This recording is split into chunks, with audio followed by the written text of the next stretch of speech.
میں نے بظاہر ڈرنے کی اداکاری کی اور سہم کر تھوڑا پیچھے ہٹ گیا۔ بابا جھنڈے شاہ نے کہا، تم دنیا دار لوگ ایک فقیر کے مرتبے کو جان ہی نہیں سکتے۔ ہماری مصلحتوں کو تم شک کی نظر سے دیکھتے ہو۔ ہم جانتے ہیں تھانے دار صاحب، آپ اس وقت ہمارے بارے میں کیا سوچ رہے ہیں۔ میں نے اسے آگ لگانے کے لیے جملہ پھینکا، قبلہ بابا جھنڈے شاہ، میں نے بزرگوں سے سن رکھا ہے کہ دلوں کے حال صرف اللہ جانتا ہے۔ آپ میرے دل کا حال جاننے کا دعویٰ کس طرح کر رہے ہیں؟ آپ نے بزرگوں سے بالکل ٹھیک سنا ہے۔ وہ پلی پلائی صحت مند گردن کو اس باتی جنبش دیتے ہوئے بولا، بے شک ہم سب کے دلوں پر اسی ذات کی حکمرانی ہے، لیکن وہ جس کو چاہتا ہے علم عطا کرتا ہے۔ اس اوپر والے نے ہمیں بتایا ہے کہ آپ ہمارے کردار پر شبہ کر رہے ہیں۔ وہ نفسیات کا ماہر معلوم ہوتا تھا، لیکن میں نے اس کی نفسیات سے کھیلنے کا فیصلہ کر لیا تھا۔ جھنڈے شاہ، میں نے سخت لہجے میں اسے مخاطب کیا، یہ ڈرامے بازی تم دوسروں کے لیے اٹھا رکھو۔ میں تمہارے کرتوتوں سے اچھی طرح آگاہ ہوں۔ پردے سے باہر آ جاؤ ورنہ مجھے دوسرا راستہ اختیار کرنا پڑے گا۔ وہ فرط غضب سے تھر تھر کانپنے لگا، پھر پھٹی ہوئی آواز میں بولا، تمہاری یہ جرت، تم کو ہماری شان میں گستاخی کرنے کی ہمت کیسے ہوئی؟ اس کے بعد وہ بلند آواز میں حیات محمد اور کشور کو آوازیں دینے لگا۔ وہ دونوں دوڑتے ہوئے کمرے کے اندر آ گئے، پھر پیر صاحب کو مغلوب الغضب دیکھ کر پریشان ہو گئے۔ مجھے امید نہیں تھی کہ بابا جھنڈے شاہ اتنی جلدی پسپائی اختیار کرے گا۔ میں تو ابھی کچھ دیر تک اس کے ساتھ چوہے بلی کا کھیل کھیلنے والا تھا۔ صورتحال ایسی ہو گئی تھی کہ بحالت مجبوری مجھے وہاں سے ہٹنا پڑا۔ بابا جھنڈے شاہ جیسے جعلی عامل و کامل اور پیر و مرشد ہمارے آس پاس آج بھی موجود ہیں، لیکن افسوسناک بات یہ ہے کہ ہم ان کا کچھ نہیں بگاڑ سکتے، حتیٰ کہ حکومت جیسی طاقت بھی ان کے سد باب کے لیے کوئی لائے عمل تیار نہیں کر سکتی۔ اس کی سب سے بڑی وجہ یہ ہے کہ ایسے کرداروں کی ہم خود حوصلہ افزائی کرتے ہیں اور انہیں معاشرے میں پنپنے کا موقع فراہم کرتے ہیں۔ یہ ایک ایسا خضر و زہریلا پودا ہوتے ہیں جس کی آبیاری کرنے والوں کی ہمارے معاشرے میں کمی نہیں پائی جاتی۔ میں چاہتا تو اسی وقت بابا جھنڈے شاہ کو گرفتار کر کے لے جاتا، لیکن اس طرح مجھے اس کے لاتعداد عقیدت مندوں کی مخالفت کا سامنا کرنا پڑتا۔ مجھے اس مخالفت کی پرواہ نہیں تھی، اصل بات یہ تھی کہ میں کسی ٹھوس ثبوت کی بنیاد پر جھنڈے شاہ کو چھاپنا چاہتا تھا، اور مجھے امید تھی کہ ایسا ثبوت جلد ہی میرے ہاتھ لگ جائے گا۔ تھانے واپس آنے سے پہلے ہی میں نے کشور کو علیحدگی میں لے جا کر ایک مرتبہ پھر سمجھا دیا کہ وہ ڈبہ پیر کے شر سے محفوظ رہنے کی پوری کوشش کرے۔ اس نے مجھے یقین دلایا کہ وہ ہر طرح سے چوکنا رہے گی۔ دوسرے روز میں نے اعلیٰ سرکاری سطح پر کوشش کر کے یہ بات معلوم کر لی کہ خانو کس جیل میں سزا کاٹ رہا تھا۔ پھر جب میں نے اس جیل کے عملے سے رابطہ کیا تو ایک سنسنی خیز انکشاف ہوا۔ چند ماہ قبل خانو حفاظتی عملے کی آنکھوں میں دھول جھونک کر جیل سے فرار ہو گیا تھا۔ حکومت نے اس کی گرفتاری پر انعام کا اعلان بھی کیا تھا، اور چونکہ خانو کسی دوسرے ضلع کی جیل سے فرار ہوا تھا، اس لیے میں اس واقعے سے لا علم تھا۔ میں نے کسی طرح خانو کی ایک تصویر حاصل کی، پھر اس کی متعدد کاپیاں بنوا کر پورے علاقے میں مخبروں کا جال بچھا دیا۔ وہ سب پولیس اہلکار تھے اور سادہ لباس میں خانو کی تلاش میں سرگرداں تھے۔ مجھے امید تھی کہ جلد ہی خانو کا کوئی سراغ مل جائے گا۔ اب میرے اس اندازے کو تقویت ملنے لگی تھی کہ غزالہ کے اغوا میں خانو ہی کا ہاتھ ہو سکتا تھا۔ اس کام سے فارغ ہونے کے بعد میں نے ASI عابد کو 2 کانسٹیبل دے کر تاجی کی ننیال روانہ کر دیا۔ میں نے انہیں تاکید کر دی تھی کہ وہ ہر صورت میں تاجی کو ساتھ لے کر آئیں۔ اس دوران میں گاہے بگاہے چودھری قادر زماں بھی میری کوشش کے بارے میں معلوم کرنے تھانے آتا رہا، لیکن میں نے اس کے رویے میں ایک خاص بات نوٹ کی تھی، اور وہ یہ کہ اسے پٹواری کی بیٹی میں کچھ زیادہ دلچسپی نہیں رہی تھی۔ بس وہ راہ و رسم نبھا رہا تھا، تاہم چودھری حیدر علی کے جذبات میں ابھی اتار نہیں آیا تھا۔ وہ شد و مت کے ساتھ غزالہ کی تلاش کی اپنی کوشش کر رہا تھا۔ شام سے کچھ دیر پہلے ASI عابد علی تاجی کو لے کر آ گیا۔ تاجی کے ساتھ اس کا ماما بھی تھا۔ تاجی خاصی گھبرائی ہوئی تھی اور خوفزدہ ہرنی کے مانند ہراساں نظروں سے ادھر ادھر دیکھ رہی تھی۔ اس کی عمر کا اندازہ میں نے 19-20 سال کے درمیان لگایا، جو بعد میں درست ثابت ہوا۔ وہ تیکھے نین نقش والی ایک پرکشش لڑکی تھی، اگرچہ اس کا رنگ سانولا تھا مگر اس کا چہرہ جاذب نظر تھا۔ میں تھوڑی دیر تک تاجی سے ادھر ادھر کی باتیں کرتا رہا، مقصد اس کو ماحول سے مانوس کر کے اس کا خوف دور کرنا تھا۔ کچھ دیر تک بے تکلفی کی فضا میں باتیں ہوئیں تو وہ قدرے مطمئن نظر آنے لگی۔ میں نے اسے بیان کے قابل محسوس کیا تو پوچھا، تاجی مجھے پتہ چلا ہے کہ تم غزالہ کی بہت گہری سہیلی ہو۔ جی، وہ دھیمی آواز میں بولی، ہم ایک دوسرے پر جان چھڑکتے ہیں۔ میں نے کہا، تمہاری سہیلی کو چند روز پہلے ڈاکو اٹھا کر لے گئے، تمہیں اس کا بہت دکھ ہوگا۔ اس کی آنکھوں میں آنسو بھر آئے، گلگیر لہجے میں بولی، میری زندگی بھی غزالہ کو لگ جائے، اللہ کرے وہ جہاں بھی ہو خیریت سے ہو۔ میری دعا ہے کہ اسے اغوا کرنے والوں کو مرگی پڑ جائے، ان کے جسموں میں کیڑے پڑیں اور وہ ایڑیاں رگڑ رگڑ کر مریں۔ وہ خاصی جذباتی ہو رہی تھی۔ میں نے پوچھا، کیا تم یہ نہیں چاہتی ہو کہ ہم غزالہ کو ڈھونڈ نکالنے میں کامیاب ہو جائیں؟ اس نے الجھی ہوئی نظروں سے مجھے دیکھا۔ میری تو خواہش ہے کہ وہ جلد از جلد مل جائے۔ غزالہ کی تلاش کے لیے ہمیں تمہارے تعاون کی ضرورت ہے ناجی، میں اس کی آنکھوں میں دیکھتے ہوئے نرم لہجے میں کہا۔ وہ بدستور الجھن امیز لہجے میں بولی، میں اس سلسلے میں کیا تعاون کر سکتی ہوں تھانے دار صاحب؟ میں نے ملائمت سے کہا، تم مجھے بتاؤ وقوع والی رات کیا ہوا تھا؟ مجھے کچھ پتہ نہیں جناب۔ اس کی آنکھوں میں خوف کے سائے لہرانے لگے۔ ان ظالموں نے تو مجھے بے ہوش کر دیا تھا، وہ منمنائی۔ میں خاصی دیر تک مختلف زاویوں سے گھما پھرا کر تاجی سے سوالات کرتا رہا، لیکن اس کے جوابات نے میری معلومات میں خاطر ہوا اضافہ نہیں کیا۔ لیکن آخری سوال جو میں نے ایسی رواداری میں پوچھ لیا، اس سوال نے اس واقعے کا پاسا پلٹ دیا۔ میں نے تاجی سے پوچھا، ذرا سوچ کر بتاؤ، وقوع کی رات تم لوگوں نے کمرے کو اندر سے بند کر لیا تھا؟ میرا مطلب ہے کہ دروازے کی کنڈی چڑھا لی تھی۔ میں نے کشور چاچی کے کمرے کی جانب کھلنے والے دروازے کو تو محض بھیڑ دیا تھا، تاجی نے بتایا، لیکن برآمدے کی طرف کھلنے والے دروازے کو بند کر کے جب کنڈی لگانا چاہی تو غزالہ نے مجھے منع کر دیا تھا۔ کیوں؟ میں نے استفسار کیا۔ وہ بولی، میں نے غزالہ سے پوچھا نہیں تھا، میرا خیال تھا کہ وہ شاید باتھ روم جانا چاہتی تھی جو باہر صحن میں تھا۔ تو تم بیرونی دروازہ کھلا چھوڑ کر ہی سو گئی تھی؟ نہیں جناب، وہ نفی میں سر ہلاتے ہوئے بولی، میں نے کافی دیر تک غزالہ کے اٹھنے کا انتظار کیا، لیکن جب اس نے بستر نہیں چھوڑا تو میں دوبارہ اٹھی اور کنڈی چڑھانا چاہی، لیکن اس مرتبہ بھی غزالہ نے مجھے ایسا کرنے سے روک دیا۔ میں سیدھا ہو کر بیٹھ گیا۔ مجھے محسوس ہوا کہ تاجی کوئی حیرت انگیز انکشاف کرنے جا رہی تھی۔ میں نے پوچھا، تاجی تم نے غزالہ سے اس کی وجہ نہیں پوچھی تھی؟ پوچھی تھی جناب، وہ تھوک نگلتے ہوئے بولی۔ دراصل اس وقت مجھے بڑی زور کی نیند آ رہی تھی، لیکن غزالہ کے رویے نے میری نیند اڑا دی تھی۔ میں نے اسے کریدنا شروع کیا، وہ مجھے کنڈی چڑھانے سے بار بار منع کیوں کر رہی ہے؟ پہلے تو وہ ٹال مٹول کرتی رہی، پھر میں نے اپنی جان کی قسم دی تو وہ بتانے پر تیار ہو گئی۔ مجھے کسی کا انتظار ہے تاجی، وہ خوابناک لہجے میں بولی۔ میں نے حیرت سے پوچھا، کس کا انتظار ہے غزالہ؟ بابا جی نے کہا تھا کہ ان کے موکل رات کسی وقت میرے پاس آئیں گے۔ غزالہ کی آواز سے مسرت پھوٹ رہی تھی۔ مجھے بابا جھنڈے شاہ کبھی اچھا نہیں لگا۔ میں نے غزالہ سے سوال کیا، بابا کے موکل تمہارے پاس کیا لینے آئیں گے؟ تم کچھ نہیں جانتی ہو تاجی، اسی لیے تو پوچھ رہی ہوں۔ میں نے الجھے ہوئے لہجے میں دریافت کیا، بتاؤ غزالہ، بابا کے موکل تمہارے پاس کیوں آئیں گے؟ وہ مجھے غسل دیں گے گلاب کے رقص سے، غزالہ نے خوابدیدہ لہجے میں کہا۔ بابا نے مجھے بتایا تھا جب وہ مجھے غسل دینے آئیں تو پہلے مجھے بے ہوش کریں گے۔ تم کیا بہکی بہکی باتیں کر رہی ہو غزالہ؟ مجھے اس کی الجھی ہوئی باتوں سے کوفت محسوس ہونے لگی تھی۔ تمہارے بابا کے موکل تمہیں عرق گلاب میں غسل دینے کیوں آئیں گے؟ بابا نے بتایا تھا کہ شادی سے ایک روز پہلے ان کے موکل جس لڑکی کو عرق گلاب میں غسل دیتے ہیں وہ سدا جوان اور خوبصورت رہتی ہے، زندگی کی آخری سانس تک اس کی جوانی برقرار رہتی ہے۔ جانتی ہو کیسے؟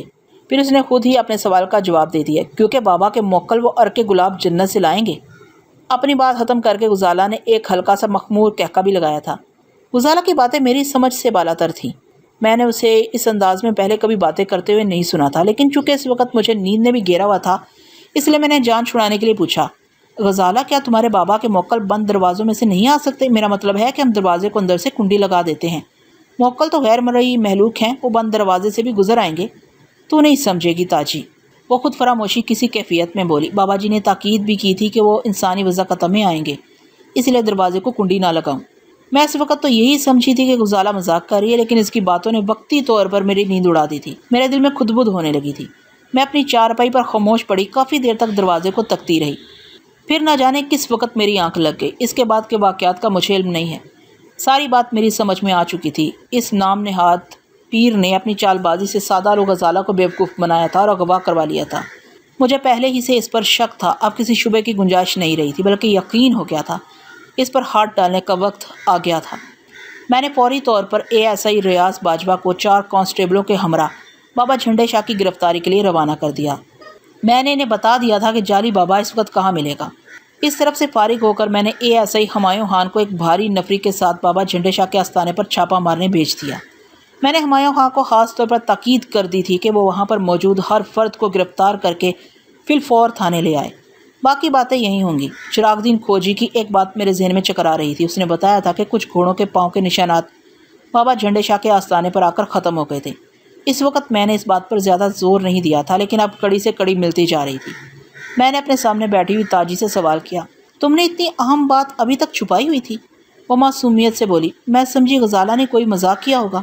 میں نے کہا، جب تمہیں زبردستی ہوش میں لایا گیا اور تمہیں پتہ چلا کہ غزالہ اغوا ہو چکی ہے تو پھر تمہارا اس طرف دھیان نہیں گیا؟ میری تو مت ہی ماری گئی تھی تھانے دار صاحب، وہ سادگی سے بولی۔ سچی بات تو یہ ہے کہ میں اس واقعے سے بہت خوفزدہ ہو گئی تھی۔ پھر جب میں گھر گئی تو دادی نے مامے ظہور حسین کے ساتھ مجھے نانی کے پاس بھیج دیا۔ میں نے تاجی کے ماموں سے بھی چند سوالات کیے اور انہیں جانے کی اجازت دے دی، تاہم میں نے تاجی کو ہدایت کر دی تھی کہ اگر ضرورت پڑی تو اسے عدالت میں گواہی دینے کے لیے حاضر ہونا پڑے گا۔ وہ ایک مرتبہ پھر سراسیمہ نظر آنے لگی، تاہم اس بار اس کی سراسیمگی میں وہ پہلی والی شدت باقی نہیں تھی۔ ٹھیک 8 بجے رات کو ASI ریاض باجوہ جھنڈے شاہ کو گرفتار کر کے تھانے لے آیا۔ اس کی حالت سے اندازہ ہوتا تھا کہ بڑی مشکل سے گرفتاری دی ہوگی۔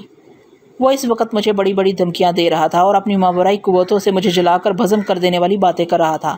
میں نے اس کی بکواس کو نظر انداز کرتے ہوئے اسے ایک خوفناک صورت والے حوالدار کے حوالے کر دیا۔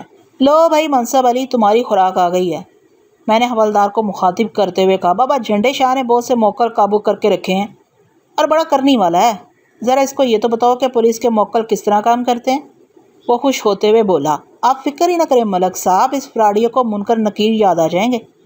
جھنڈے شاہ ایک مرتبہ پھر اپنی روحانیت کے بلند و بانگ دعوے کرنے لگا اور ہمیں مروب کرنے کی کوششوں میں مصروف ہو گیا، لیکن اس کے ڈھونگ کی کلی کھل چکی تھی، اس لیے میں اس کی باتوں سے قطعی متاثر نہیں ہوا۔ منصب علی، میں نے حوالدار کو مخاطب کرتے ہوئے کہا، بابا جھنڈے شاہ اس علاقے کی محبوب ہستی ہیں، ان کے آرام کا خاص خیال رکھنا۔ میں ابھی سے ڈرائنگ روم کی سیر کرواتا ہوں جناب۔ وہ بابا جھنڈے شاہ کو بازو سے تھامتے ہوئے بولا، اگر بات نہ بنی تو ٹرائل روم میں لے جاؤں گا۔ میں نے جھنڈے شاہ کی آنکھوں میں جھانکتے ہوئے سرسراتی ہوئی آواز میں کہا، مجھے بس ایک سوال کا جواب چاہیے، بس ایک سوال، غزالہ کہاں ہے؟ حوالدار اس کو بازو سے گھسیٹتے ہوئے بولا، ملک صاحب آپ بے فکر ہو کر گھر جائیں، صبح تک اس کا جوڑ جوڑ پکار کر آپ کے سوال کا جواب دے گا۔ میں نے ایک بات خاص طور پر نوٹ کی تھی کہ بابا جھنڈے شاہ کے چہرے پر خوف کی گہری پرچھائیاں نمودار ہو گئی تھیں۔ میں نے حوالدار سے کہا، بس آج کی رات ہے منصب علی، اور یہ تمہاری صلاحیتوں کا امتحان بھی ہے۔ اب تو جانتے ہی ہیں ملک صاحب، میں ایسے امتحانوں میں ہمیشہ کامیاب ہوتا ہوں۔ میں مطمئن ہو کر اپنے گھر چلا گیا۔ دوسری صبح میں تھانے پہنچا تو معلوم ہوا ASI ہمایوں خان بابا جھنڈے شاہ کے آستانے سے 4 مجاور پکڑ لایا تھا۔ وہ چاروں کے چاروں چہرے مہرے سے چھٹے ہوئے بدماش نظر آتے تھے۔ وہ چاروں حوالات میں بند تھے۔ میں نے سب سے پہلے بابا جھنڈے شاہ کی خبر لی۔ اس کی حالت نگفتبار تھی۔ منصب علی حوالدار نے مار مار کر اس کا کچومر نکال دیا تھا۔ مجھ پر نظر پڑتے ہی حوالدار نے بتایا، ملک صاحب یہ فراڈیا بڑا سخت جان بننے کی کوشش کر رہا تھا، لیکن میں نے بھی اس کی ساری سختی راستے نکال دی ہے۔ اس نے سب کچھ قبول کر لیا ہے۔ آپ اس کے کارناموں کی فہرست مطالعہ کریں گے تو حیران رہ جائیں گے۔ میں نے جھنڈے شاہ کو اپنے کمرے میں بلا لیا اور اس کے کالے کرتوتوں کی طویل داستان اسی کی زبانی سننے لگا۔ اس کے دائیں بائیں میں نے 2 سینڈو ٹائپ حوالدار کھڑے کر دیے تھے تاکہ اس کی زبان لڑکھڑانے نہ پائے۔ بابا جھنڈے شاہ کے بیان کا خلاصہ میں آپ کی خدمت میں پیش کرتا ہوں۔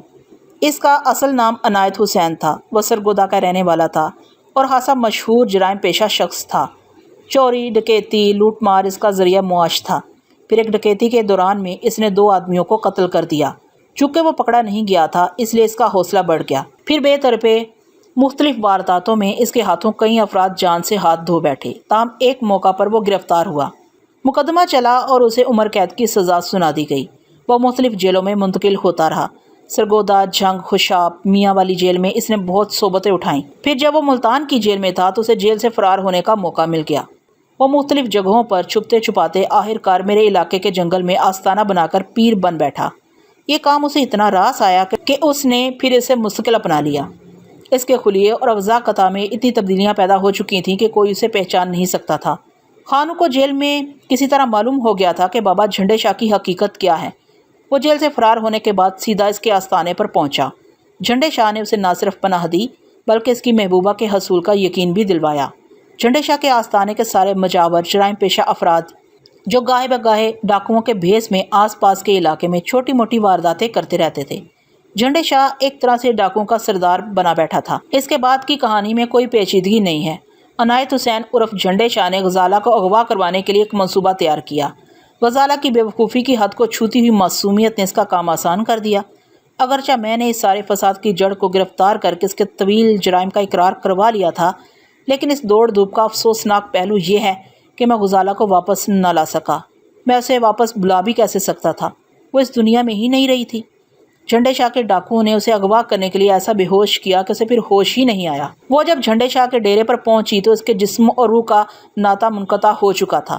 عنایت حسین اور خانوں نے اسے ہوش میں لانے کی بھرپور کوشش کی، لیکن ان کی ہر سعی ناکام رہی۔ جب انہیں یقین ہو گیا کہ غزالہ میں زندگی کی کوئی رمق باقی نہیں رہی تو انہوں نے خاموشی سے آستانے کے پچھواڑے گڑھا کھود کر اسے زمین میں دبا دیا۔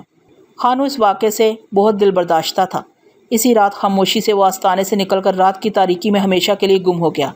میں نے خانو کے بارے میں معلوم کرنے کے لیے جھنڈے شاہ پر مزید سختی کی، لیکن وہ واقعی اس کے بارے میں کچھ نہیں جانتا تھا۔ جھنڈے شاہ کی زبانی مجھے معلوم ہو چکا تھا کہ اغوا کے لیے جانے والے ڈاکوؤں میں خانو شامل نہیں تھا۔ میں نے جھنڈے شاہ کی نشاندہی پر زمین کھود کر غزالہ کی لاش برآمد کروا لی۔ ضروری کارروائی کے بعد میں نے غزالہ کی لاش کو پٹواری حیات محمد کے حوالے کر دیا۔ بابا جھنڈے شاہ کے خلاف اتنا کچھ موجود تھا کہ مجھے چالان تیار کرنے میں کسی دقت کا سامنا نہیں ہوا۔ ویسے بھی وہ حکومت کا مطلوب شخص تھا۔ اس کی گرفتاری پر ایک معقول انعام بھی رکھا گیا تھا۔ عدالت نے نہایت ہی مختصر سماعت کے بعد عنایت حسین عرف بابا جھنڈے شاہ کو سزائے موت کا حکم سنا دیا۔ حس کم جہاں پاک۔ لیکن میرا خیال ہے کہ یہ جہان اتنی آسانی سے پاک نہیں ہو سکتا۔